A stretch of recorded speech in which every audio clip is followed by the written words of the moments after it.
Hello बच्चों, मानव जनन का जो चैप्टर है उसका भाग 2 वीडियो है। इसमें हम नर जनन तंत्र यानी मेल रिप्रोडक्टिव सिस्टम के बारे में पढ़ेंगे।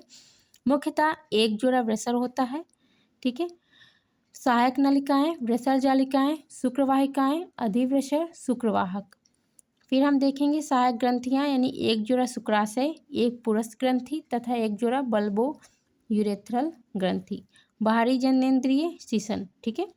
अब हम बात करते हैं वृषण की। शरीर में वृषण उदर गुहा के बाहर एक थैली में स्थित होते हैं। कहाँ? शरीर में वृषण उदर गुहा के बाहर एक थैली में स्थित होते हैं जिसे वृषण कोश कहते हैं। अब वृषण कोश यानी स्क्रोटम, इसका काम क्या है? यह जो है वृषण के तापमान को कम रखने में सहायक होता है। शरीर के तापमान से 2 से 2.5 डिग्री सेल्सियस को यह कम करता है। यह हमको तापमान कम ही क्यों रखना है? क्योंकि शुक्राणु जनन के लिए यह आवश्यक होता है।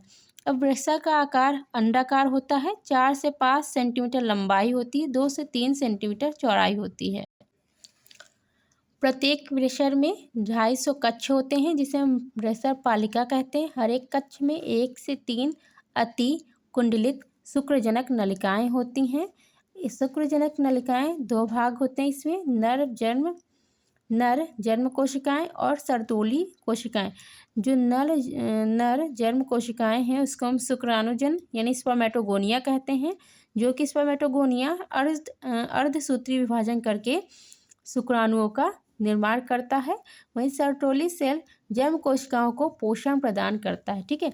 हम बात करेंगे इंटरस्टिशियल स्पेस यानी अंतरालीय अवकाश। शुक्रजनक नलिकाओं के बाहरी क्षेत्र को कहते हैं। इसमें छोटी छोटी रुधिर वाहिकाएं और अंतराली कोशिकाएं यानी लीडिक कोशिकाएं होती हैं, जिसे हम ये लीडिक कोशिकाओं को हम पुंजन यानी एंड्रोजन कहते हैं।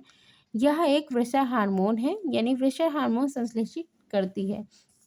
कौन? यही लीडिक कोशिकाएं, ठीक है। अब इसके बाद हम देखते हैं सहायक नलिकाएं। सहायक नलिकाएं का काम है कंडक्शन ऑफ मेल गैमेट, ठीक है। यानी इसका सिंपल शुद्ध हिंदी में बताएं तो यह नालिकाएं वृषण से प्राप्त शुक्राणुओं का भंडारण तथा मूत्र मार्ग से इनका बाहर स्थानांतरण करती हैं। यानी वृषण से मेल गैमेट जाएगा वृषण जालिका में, फिर शुक्रवाहिकाएं में, अधिवृषण, शुक्रवाहक, मूत्राशय, मूत्राशय मुख। फिर इसके बाद हम बात करते हैं सहायक ग्रंथियां को। तो एक जोड़ा शुक्राशय है, एक पुरस्थ है, एक जोड़ा बल्बो यूरेथ्रल ग्रंथियां हैं।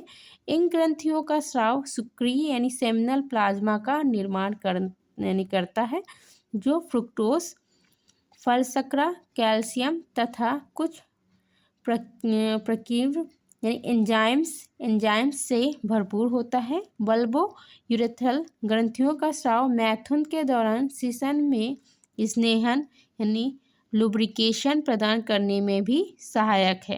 अब इसके बारे में छोटा सा स्पर्मेटोगोनिया का हम जो इसकी उपकला है उसका चित्र देखेंगे। तो यह चित्र है शुक्रजन उपकला का एक भाग का। इसमें क्या है? Dividing spermatogonia, basement membrane, spermatogonium, spermatids, spermatids, primary spermatocyte, Sertoli cell, ठीक है। यह फिगर आपके बोर्ड एग्जाम में कई बार पूछा जा चुका है, तो इसको आप तैयार कर लें। यहीं बस अपने वीडियो समाप्त करते हैं। अगली वीडियो स्त्री जनन तंत्र में आएगी, ठीक है। Thank you.